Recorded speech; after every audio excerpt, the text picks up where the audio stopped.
ይሄንን ባህል የማስተዋወቅ ሀገራችሁን ደግሞ የማሳየት አብሮነታችሁን ደግሞ በደንብ መገለጫዋ ጭምር ስለሆናችሁ አጠናክራችሁ ይሄንን ማስቀጠል ያስፈልጋልና ይሄንን በደንብ በርትታችሁ እኛም እንደ አቃቂ ቃሊቲ ክፍለ ከተማ እንግዲህ ይሄንን በዓል ዛሬ በዚህ መልኩ መታችሁ ስታደምቁ ይሄ ከተማ መስተዳድር የሴቶች በዓል እንደመሆኑ መጠን የነገዋ ደግሞ የሴቶች የታድሶና የለቀት ማዕከል የሚገኝበት ማዕከል ሴቶችን በከፍታ ላይ ለማየት በትልቁ እየተሰራ ያለበት ክፍለ ከተማ ላይ የመጣችሁትና ከተማ መስተዳድሩም ይሄንን ለሴት ያለውን እይታ በላቅ መልኩ እያሰፋና እየሰራ ያለበት ሂደት ስላለ እንግዲህ የነገዋ ውስጥም እንደናንተ አይነት ወጣቶች ብሩህ ተስፋ የሚታይባቸው ትላልቅ ሙያ ላይ ሰርተው ነገ ለሀገራቸው ትርፍ የሚያበረክቱ ወጣቶች ያሉበት ቦታ ስለሆነ በዚሁ እነሱንም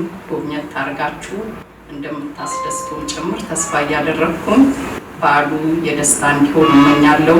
መልካም ቆይታ እንዲኖራችሁ እመኛለሁ። እንደ አቃቂ ቃሊቲ ክፍለ ከተማ መስተዳድርም በዚህ ልክ ስላሳመራችሁ በዚህ ልክ መጣችሁ ስላስደሰታችሁ እኛም ለእናንተ ትልቅ ክብርና አብሮነት አለን። እናመሰግናለን።